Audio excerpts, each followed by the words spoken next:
Welcome to another episode of Can You Reach That? Can you reach that? So, as we're getting ready to start the show, moments ago, there was the news of a shooting in Colorado at a high school, which Condolences. and I mean it sucks that we keep seeing these. But also, just moments ago, we got the news that Charlie Kirk was shot, unfortunately, in the neck. During one of his debates. At Utah University, and unfortunately did not survive the shot. This is what's frustrating to me about politics. This is why I used to get in heavy arguments. I think you were kind of similar. I've since toned back just because it's the rhetoric, and what I've noticed is that I get further when I have genuine conversations with people.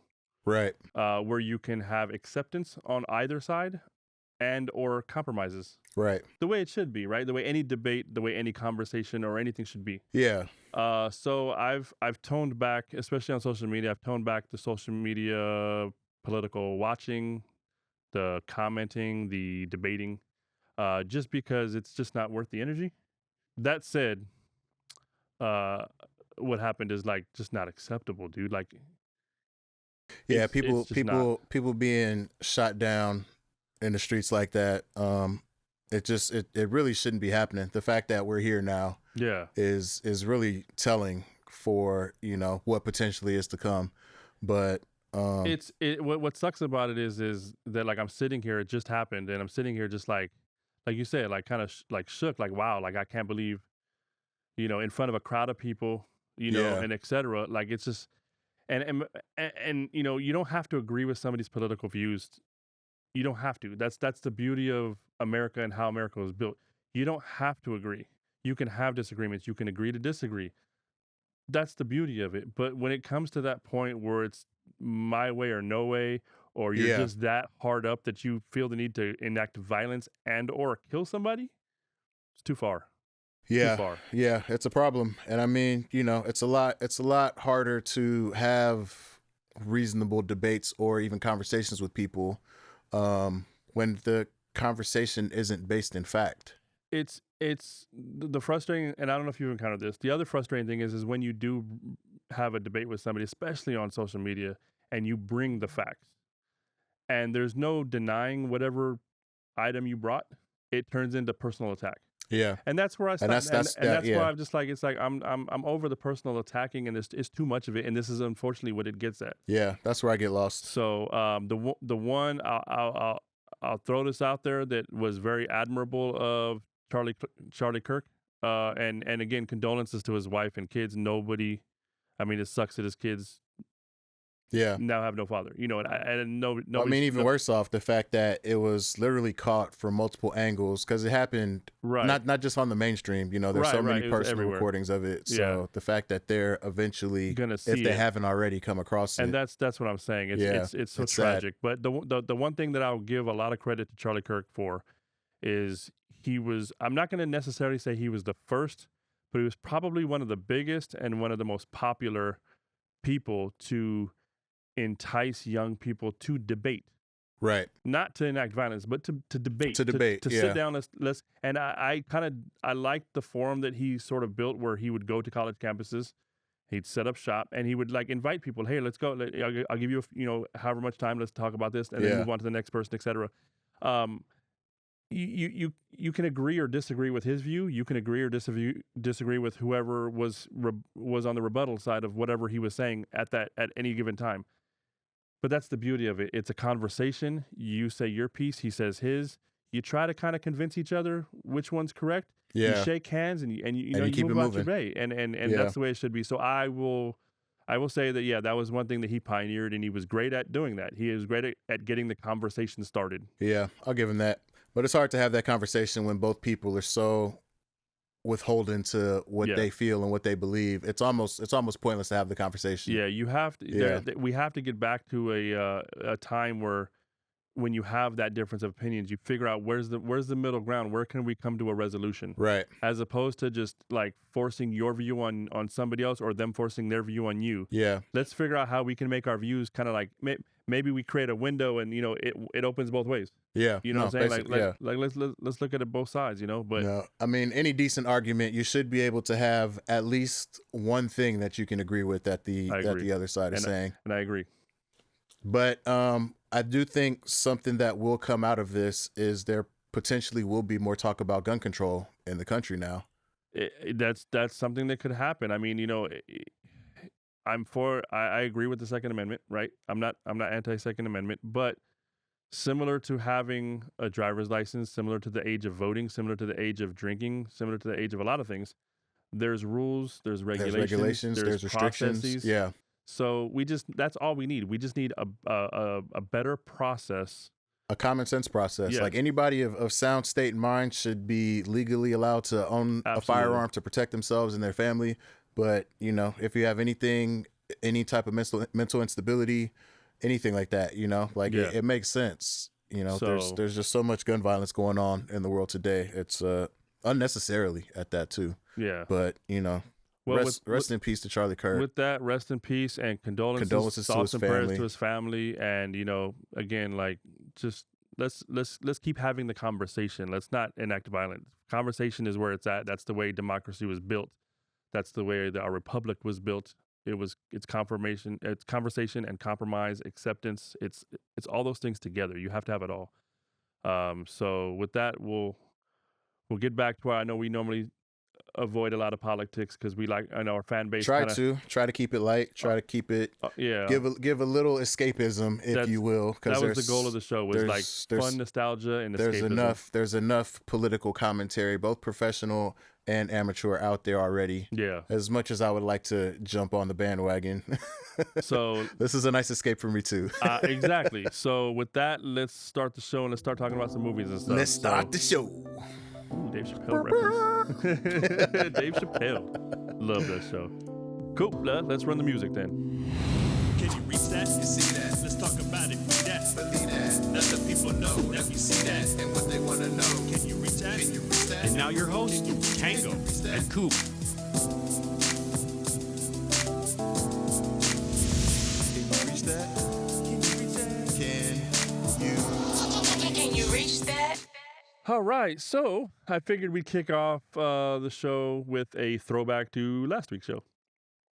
We were talking about the 4th and final season of Bel-Air.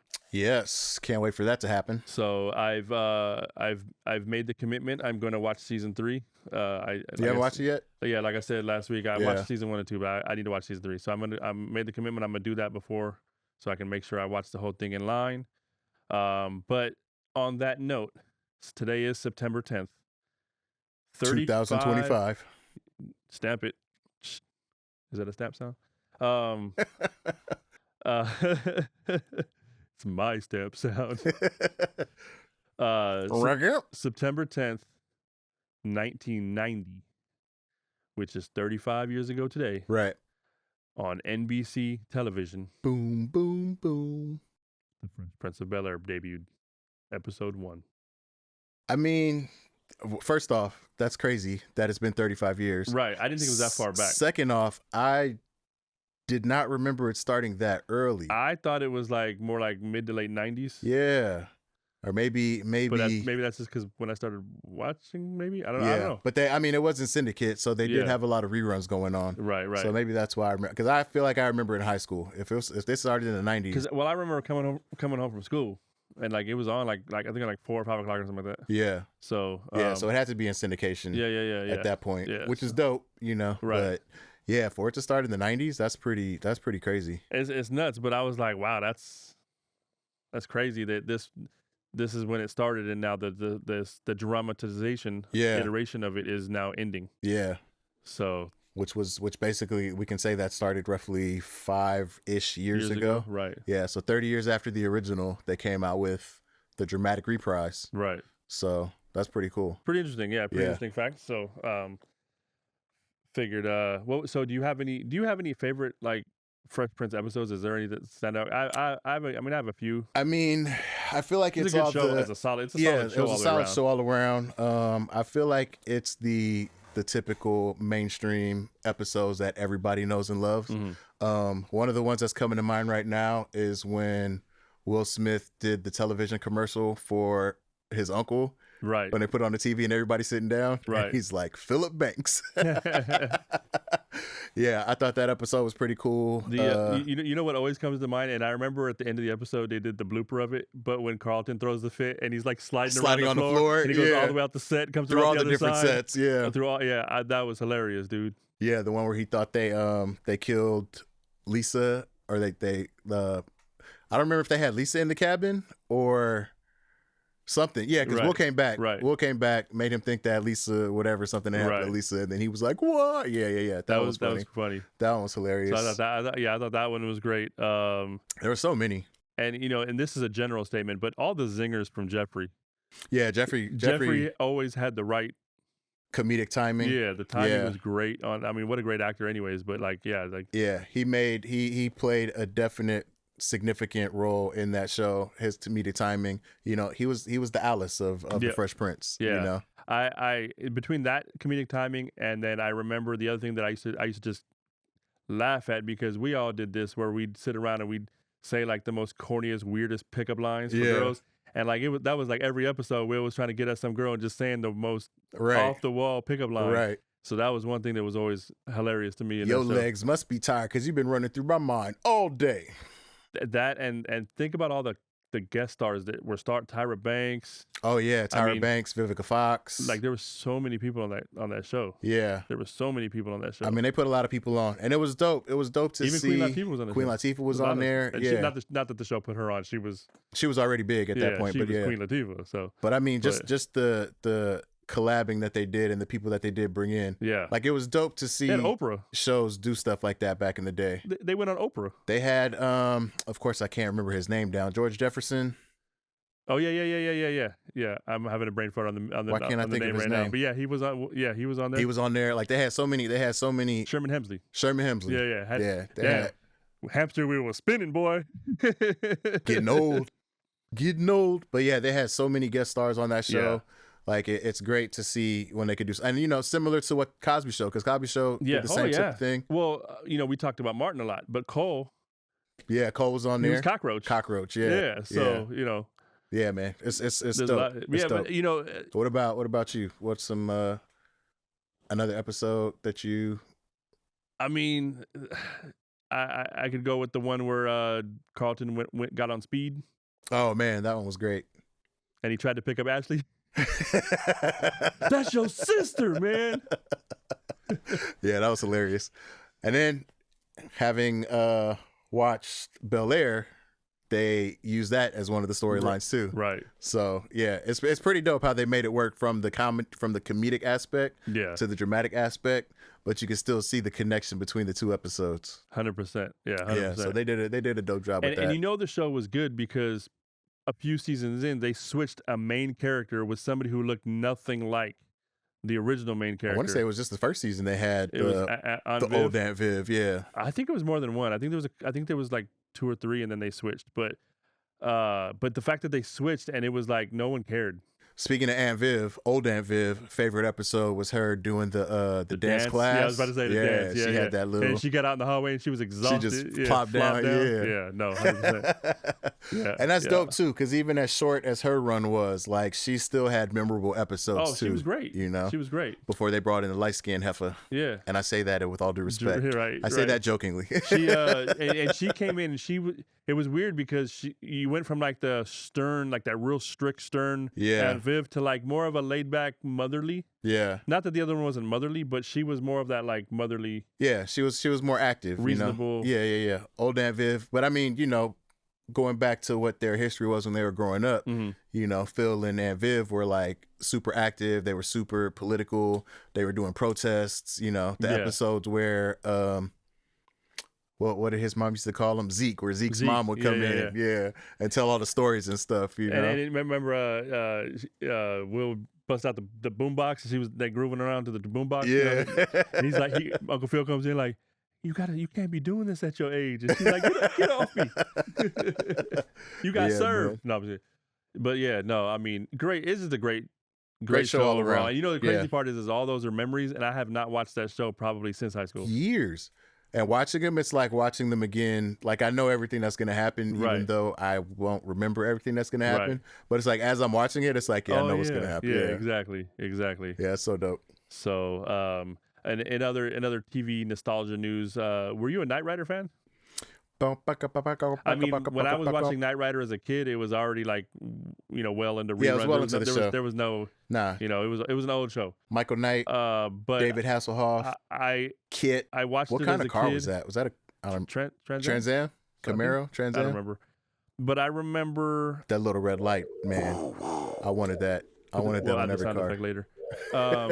Michael B got that. So I remember as a kid, my parents watching reruns, and just same thing with like Dukes of Hazzard, right? It's the iconic. It was a car that stood out, right? Right. And then this dude would hit buttons and it would jump, or he would hit buttons and it would do this, and he would call it on his watch, and he would, I didn't necessarily understand a lot of what was happening in the show, right? But just seeing some of that stuff, I'm like, wait, you can call a car on your watch? Yeah. I want that. You know what I mean? Like, when I grow up, I'm going to have a car. 80s TV shows were something different, man. I mean, the fact that these dudes were driving around in Dukes of Hazzard, jumping like insane, jumping everything, and the car was fine. I don't know what city they were in, but there were jumps everywhere. Hazard, what are you talking about? Oh yeah, Hazard County. It's right? Hazard County. The Dukes of Hazard County. Yeah, duh. Yeah, no, I feel like because they were moonshine runners, that was it. That was the origin story, that they built all these ramps on purpose because they knew them little police cars weren't going to do it. They was going to land in the water, trying to get away from Boss Hogg. Oh, and how many police cars? How much budget did that police department have that they was replacing cars left and right, and that lake had to be overfilling with police cars. Right, at one point, just a bunch of cars buried at the bottom. That's hilarious. But back to Knight Rider, the creators of Cobra Kai are in the works of writing, and it's very secretive. There's not a lot known, but they're writing a Knight Rider film. Why'd you let the cat out of the bag? So, shh. Hey, this is between us and y'all. Like, don't tell nobody. Don't tell nobody. Don't tell nobody. Nobody. That's the John Witherspoon. Right. Yeah. Rest in peace to John Witherspoon. Another great one going, man.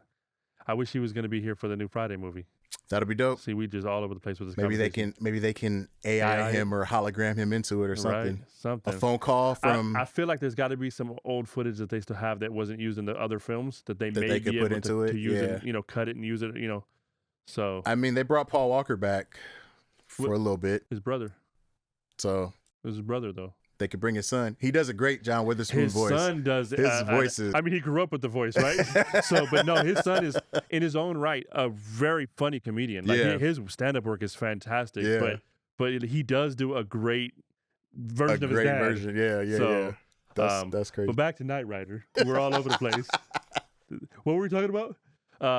I'm kind of curious with all the new tech, like, technology advancing, AI, do they update all Kit? this stuff. Like, Kit has to be like crazy, right? Like, I feel like it's gonna be able to fly to outer space. It'll be like Jarvis in the car. Right. Yeah. So that'll be dope. The other thing that I hope, and this is wishful thinking, the voice. I'm sure they can use AI to reprise I mean, obviously he's still alive, but they got it. They got to bring back Mr. Feeney. I feel like I'm not sure how old he is. I know he's up there, so he might not be capable. But I feel like with the AI technology they have now, if he signs that release for a little piece of the pie, they could probably use that voice. I mean, yeah. I remember this is another throwback when we're gonna go away from Knight Rider for a second. I remember as a kid when Boy Meets World came on, when it first came on. I don't know if did I catch it when it first came on. I probably did. I don't remember. I know TGIF. I know. But I remember the first time I heard Mr. Feeney's voice, it immediately was like, that's Kit. Right. Now you knew it. It was too distinctive. It's too distinctive. I mean, we basically grew up on that voice. Right. You know? We were watching on reruns with our parents. 100%. So, but that being said, I hope they use the original voice for the talking whatever vehicle it's going to be, because at this point, it might not even be a car. Yeah, that'll be a great throwback. Maybe it's a drone. Maybe it's a rideable drone. No, it'll probably be a Tesla. Cybertruck. Who knows, right? Kit. Come in, Kit. Yeah, but I think that'll be dope to see them reprise that. I mean, at this point, and we've talked about this before. All the remakes. We need to remake everything from the 80s again. We need a new I mean, I don't know if you can do a new Dukes of Hazzards now. I feel they like tried. I feel like the Broken Lizard team tried.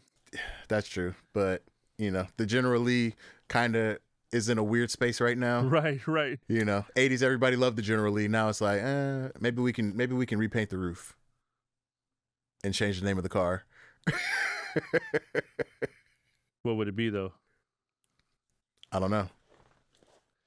We can call it the General Lincoln. Here, I know what we'll do. We're gonna do a new Dukes of Hazzard, but instead of the Duke boys, it's gonna be the Duke girls. The Duke girls will change it up. Instead of Daisy Duke, it's gonna be Donald Duke. Donald Duke. It'll be two sisters.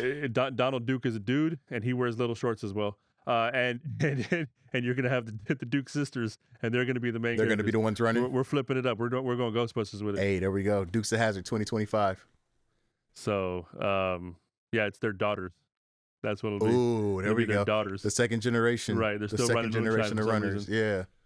So I feel like at this point they're gonna be running meth, but whatever. or some damn, I'm drawing a blank right now. I wanted to say ketamine, but it's not ketamine.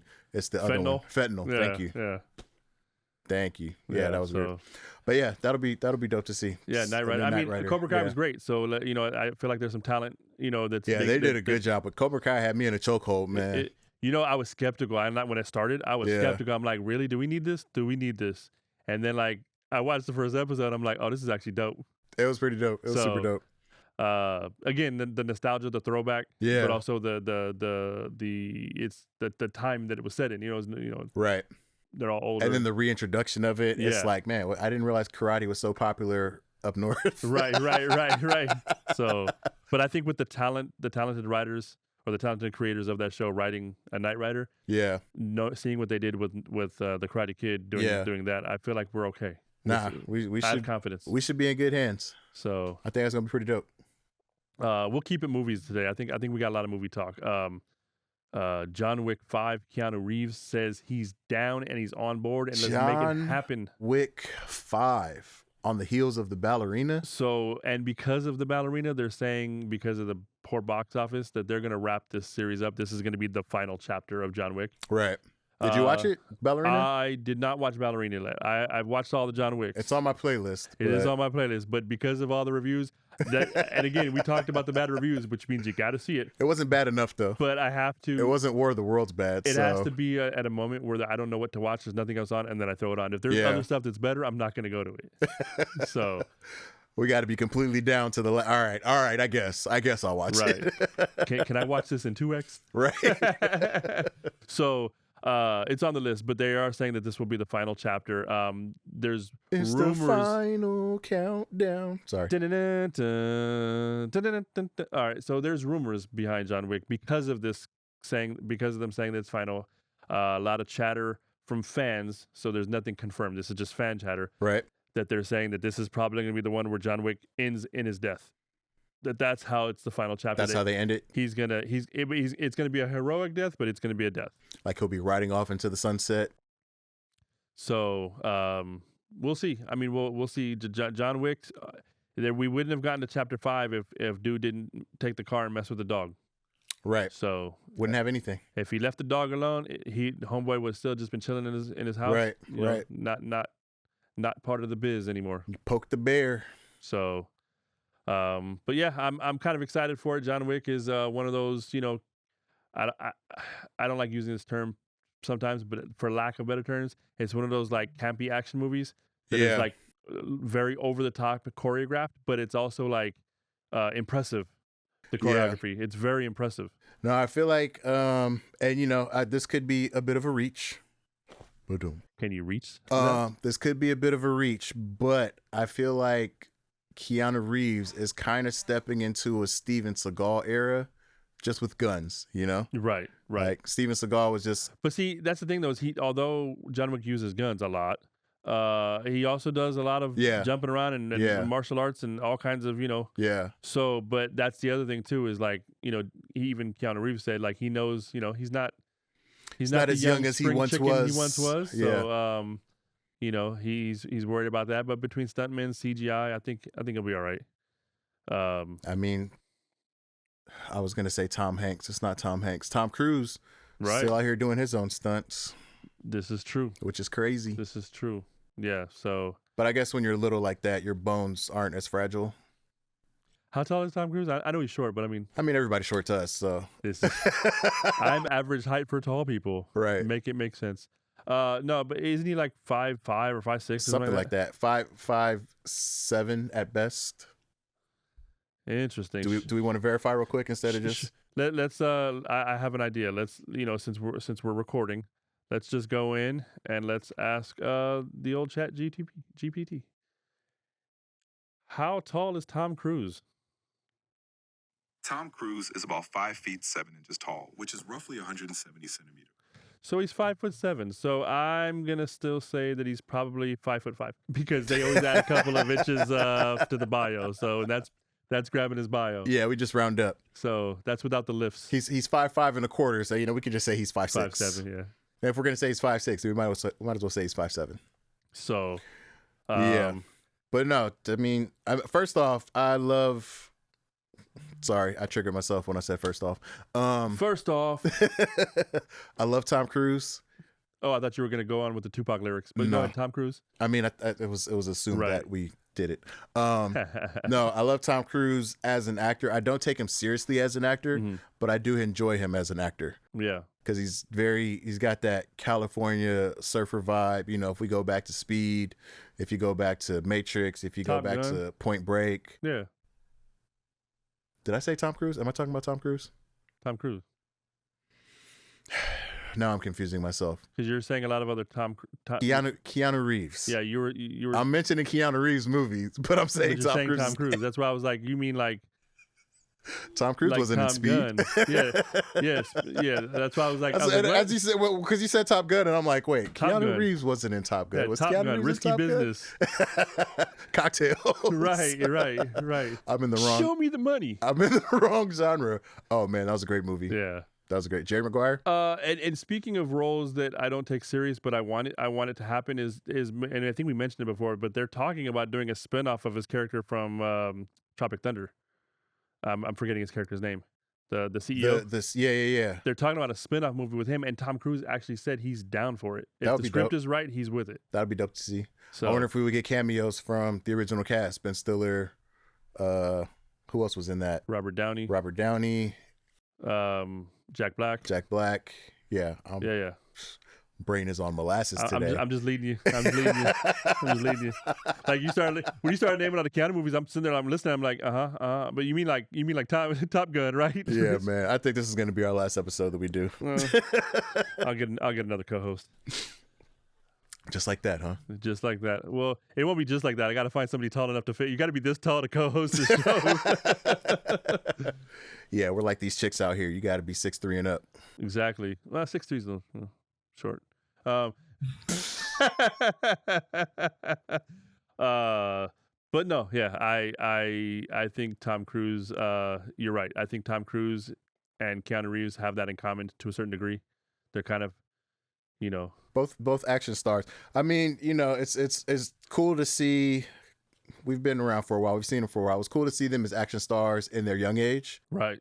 It's pretty interesting to see them continue to be action stars in their old age. It's like, matter of fact, even Viola Davis is stepping into her action star role in her older age, which was pretty dope to see. I don't know if you saw G20 that was on Prime. I haven't seen it yet. Where she was playing the president. Right. But she did her Thug Thizzle in that. Yeah. Then, of course, she was in The Woman King. Right, The Woman King. Yeah. She did her Thug Thizzle in that.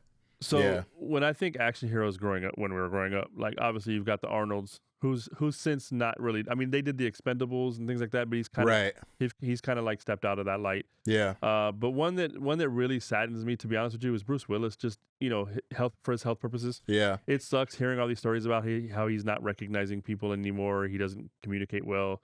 Dementia, if I'm forgetting. Not yeah, I think it's part. Yeah, dementia and a few other. Yeah, so.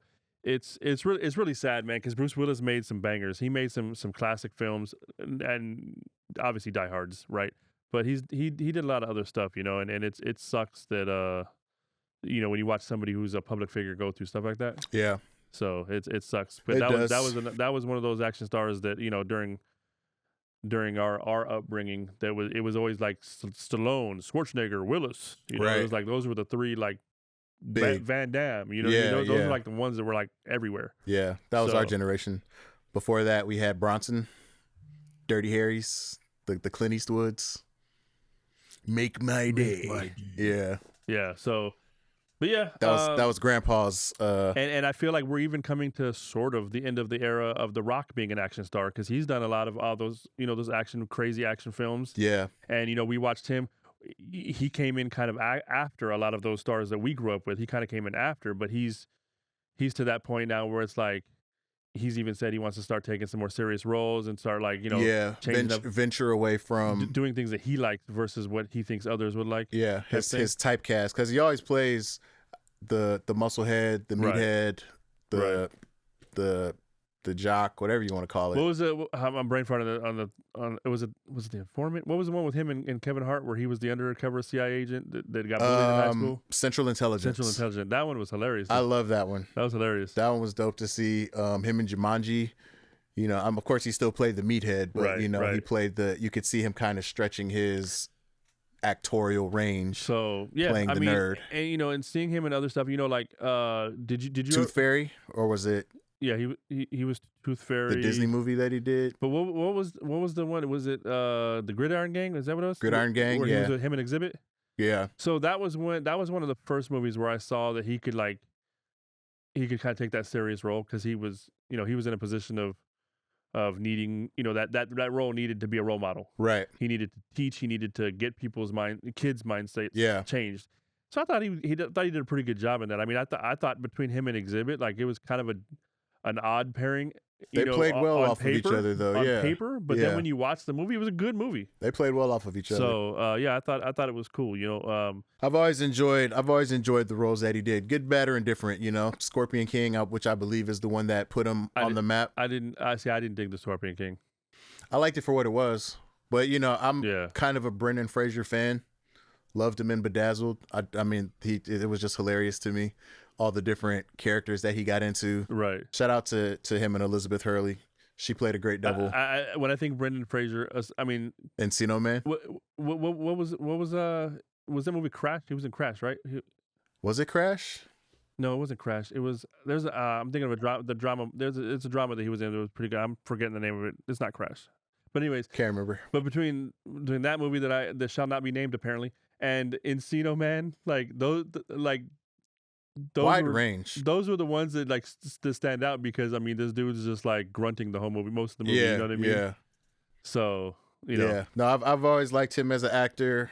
His funny stuff, his serious stuff. Yeah. If I'm not mistaken, I believe he just premiered a movie at the Toronto International Film Festival. Yes.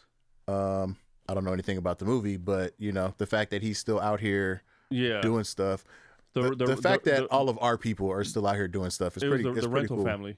The Rental Family. Yeah, because I saw the trailer to that and it looked very interesting. He's like a guy that goes to, I think it's Japan, if I'm not mistaken. Yeah. And he's just like, he signs, I guess his part of his job is to go with all these different families and be a family member. Yeah. For whatever reason. He's like hired help. Kind of like a family member for hire, like you said, hired help, like a foreign exchange student kind of thing, but he changes with different families. It was a very interesting premise. I saw the trailer and it it's a very interesting premise. So something I don't think I've ever seen before. So very interesting. I'd probably check it out. But down to check that out. But the Rock taking serious roles. I mean, I'm looking forward to seeing the Smashing Machine that he has coming out. That's the one where he's doing the MMA fighter, right? Yeah, Mark Kerr.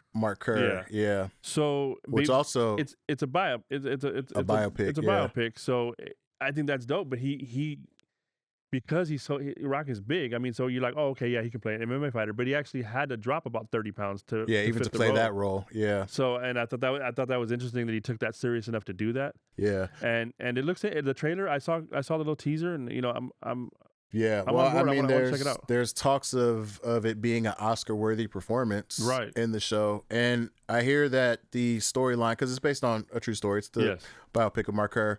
They get pretty real. With it. It's not sugarcoating the story or anything like that. They said it's a full-on dramatic biopic. Co-starring with Emily Blunt. Yeah. So, yeah, I've heard great things about it so far. Yeah. Looking forward to watching that when it comes out. But I also heard his next project. Yes. Even more extreme, right? Yeah. He lost 30 pounds to play this role. Right. The next project, the next character that he's playing, going by the name of the Chicken Man. Yes, Lizard Music is the Lizard movie. Music movie. Yeah. So he's supposed to play this 70-year-old, wiry, eccentric type of individual whose best friend is a chicken.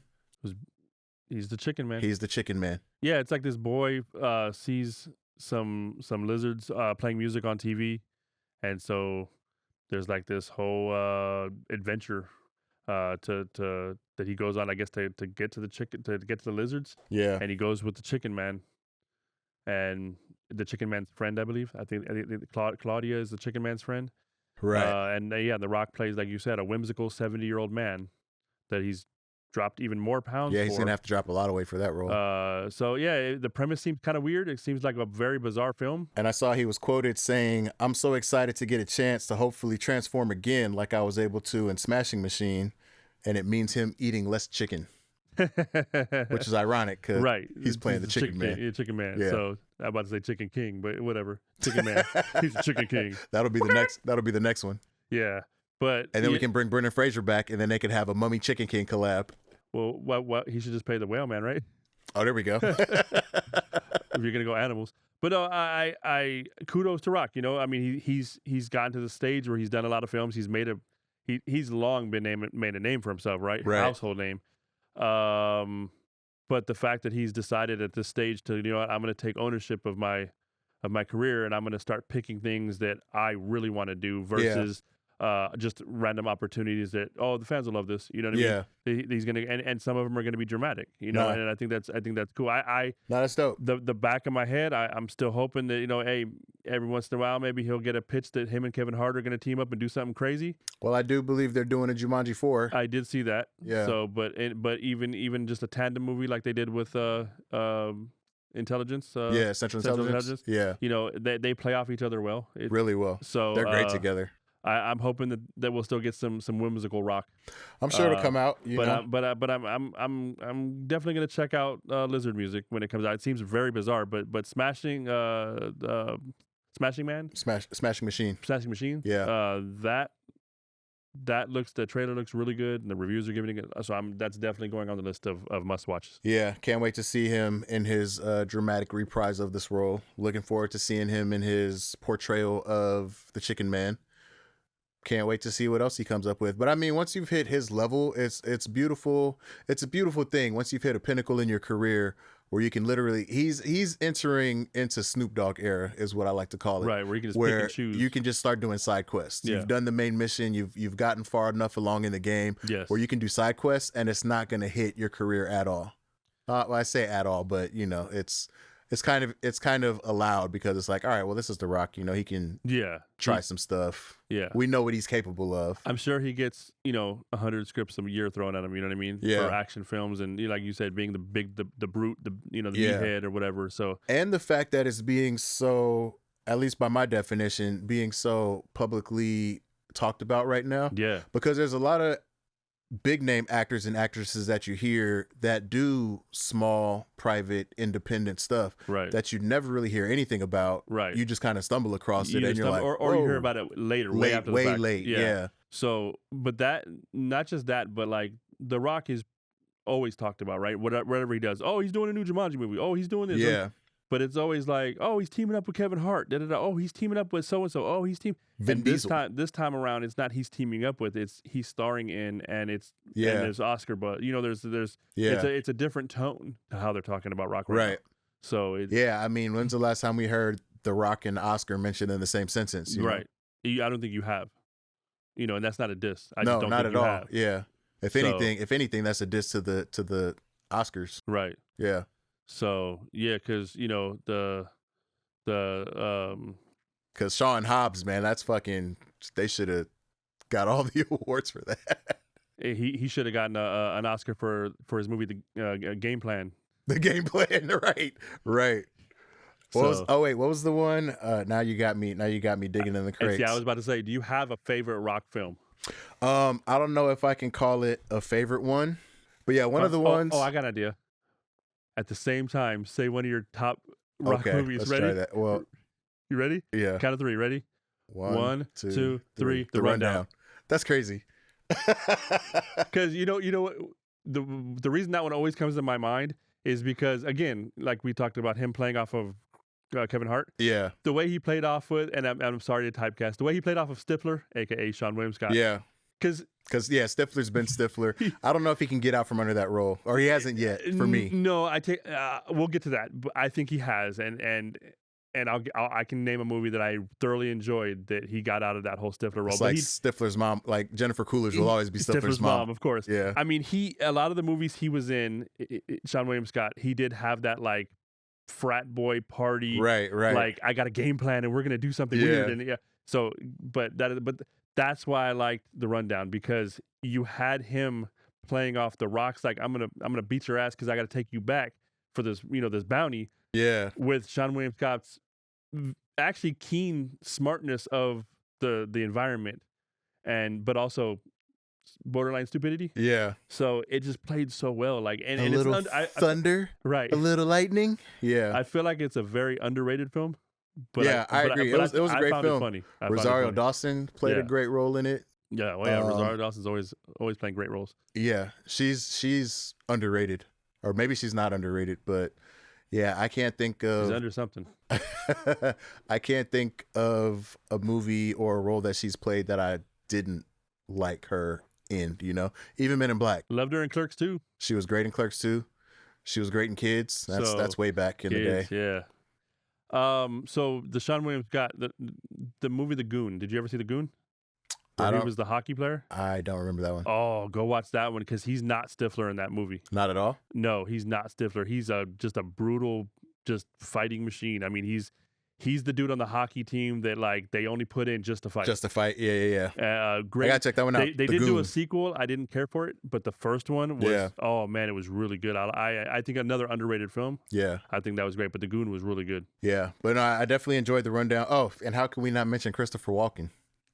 Yes, because you can't talk about The Rundown without Christopher Walken. Yeah, how could you forget the guy who was running the show? Yeah, love me some Christopher. Where's Jay Walken. Farrell when you need him? Right. Yeah, but Rundown, that's definitely a rock movie that I appreciate. One of my favorites. There's just so many, and of course, I'm a huge fan of the Fast and Furious. Good or bad, like I'm a diehard Fast and Furious fan. So if they make 20 more of them, as much as it's gonna pain me to watch them, I'm gonna watch all 20. The next one, they go to space, and when they're in space, they actually crash into this satellite that sparks this big old wave, and it splits the universe in half. And now they have to find their way back to their universe because they run into their counterparts in the other universe, because there's now a multiverse. The Fast and Multiverse? It's the 2-2 fast, 2-2 furious. Well, they've already been to space, though. No, I know, but when they go back is when they jack stuff up. They go into space. Space-time continuum is gone, multiverse. Now they've got to save the world from I just want to see how many people clip that and run with that as a rumor. We'll see. You heard it here first, folks. You heard the lie. The rumor. Yeah. Shooting yourself in the foot. But yeah, man. Yeah. A lot of great new films coming. A lot of good work from a lot of good people. This was definitely a movie heavy episode, and I'm looking forward to seeing some of these films. I'm looking forward to seeing all of these films. But one more thing to mention. I don't know if you saw, but I feel like it's pretty big news. Gift and a Curse. Have you heard about the Tyson Mayweather exhibition fight that's coming up? So we're going into sports from all these movie talks. Just a little bit. You're not a sports guy. But I mean, Tyson is a movie guy too. Icon. Tyson's a movie guy too. So this is a fight that even if they were in their primes, I don't want to see. They're in two different weight classes. They're just two different. It's just not right. And then I get it. They're older. It's just an exhibition. It's probably going to be more of a maybe a petty sparring match. But nobody asked for this. Nobody was looking for like, hey, when are we going to get Tyson and Mayweather? You know what I mean? So I'm not interested. I mean, when it happens and whatever, I don't get me wrong. I love it. They're both great fighters. They're both great. Mike Tyson is probably, right there on my GOAT list, if you want to call it a GOAT list. But like, when you think about boxing, it's, Muhammad Ali, it's Mike Tyson, and there's a few other names you can throw in there and if you want to call it a Mount Rushmore. But I don't know. My interest is piqued. I'm looking forward to seeing it. But I mean, it's not a real, it's exhibition. It's not a real fight. So it's like none of these fights are real fights. When him and Jake Paul, like it's wrestling all over again. Yeah, and I'm not tripping about that. For me, I'm looking at this now as it's entertainment. Yeah. I'm not expecting this to be a certified, belt worthy fight or anything like that. But I am interested to see the two of them get in the ring. Yeah, I feel mainly because. You did mention the weight class thing. That's definitely a big difference between the two. But they have, their stats. There is the age gap, but their stats are kind of the same, as far as. Yeah, but in different weight classes. So it'll be interesting to see Tyson, who I think is a great all-around fighter. Yeah. Like, he's technical, he's quick, he's got the speed, he's got the strength. Right. But at the same time, seeing Mayweather, who I think is solely a technical fighter. He's a technical defensive fighter. Yeah. Yeah. So he knows how to play the game. He knows how to get the points. He knows how to win on that level. So it'll be interesting to see him evade and dance around with Tyson. I just feel with these exhibition fights, I'm not gonna sit there and say fixed fights, right? I don't want to call it that, but exhibition fights. I'm not saying it's not a real fight, but it's kind of not. They're just doing an exhibition. They're not looking to hurt each other per se. They're not looking for the knockout. They're not looking for and that's where I kind of like. Yeah, there's always gonna be that little curiosity, like. Am I gonna try to see the highlights? Of course, right? But like, it's just, I don't know. It's just, I don't know. It's not the top of my list. It's not the top of my list. Yeah, well, I'm looking forward to it. I mean, I'm down to check it out. Like, yes, it's an exhibition fight. No, I don't think it's going to be anything crazy spectacular. I don't imagine, I could be wrong, I don't imagine Tyson's going to KO him in 3 rounds or anything like that.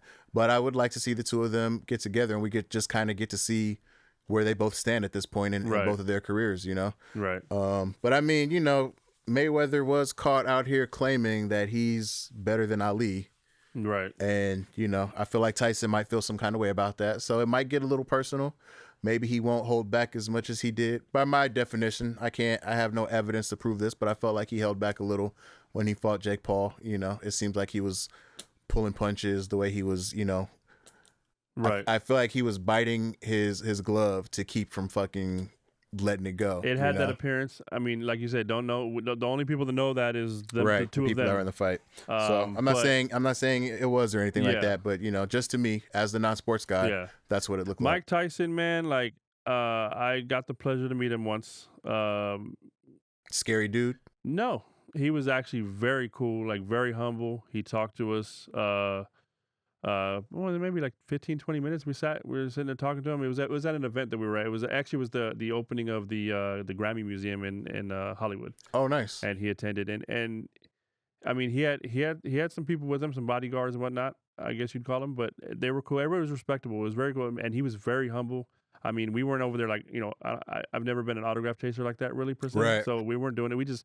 We saw Mike walk in, and I was like, oh man, that's Mike Tyson, and so it was like, let's see if we can, just go say what's up. So we walked over, we said, he shook our hand, he sat down, and that's cool. He kind of went like that for us to sit, and we sat down, and like, he had a great conversation. He's very humble dude. He's very, I mean, I know people have some people have a certain perception of him as being kind of like, loopy or whatever. Yeah. He's a very smart dude. Like, he's very smart. He's very, he's very intelligent when he talks, and we had a great conversation. He was a very humble dude. I loved his podcast, Hotboxing. Yeah. His podcast was great. Yeah. I love listening to his podcast. But no, I mean, Mike Tyson was a cool dude. So, respect to him for signing up for it. And Mayweather, I've never met Mayweather.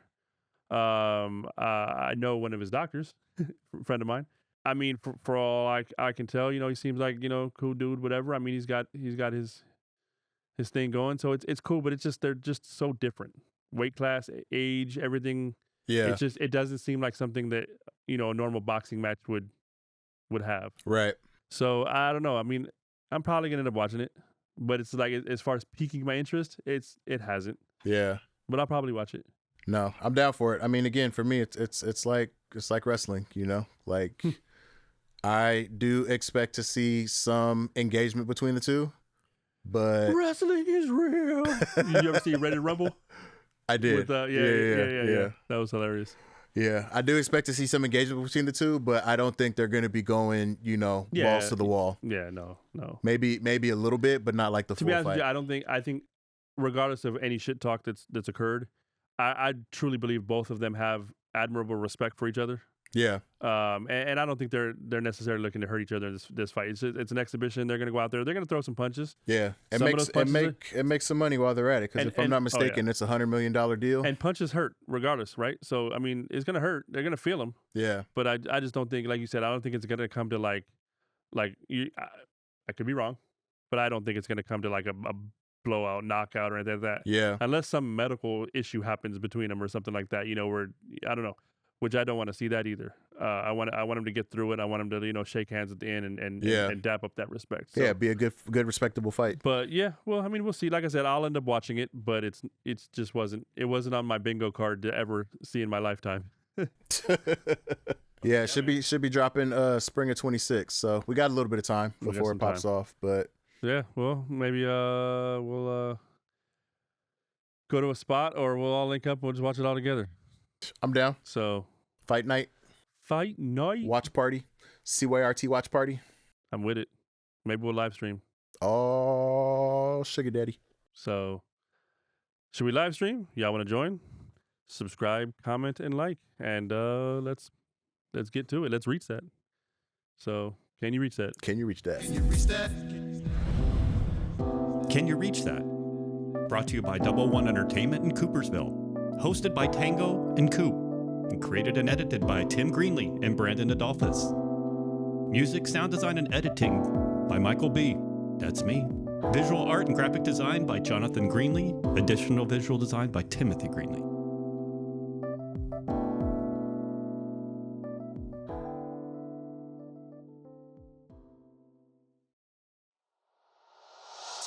Can you reach that?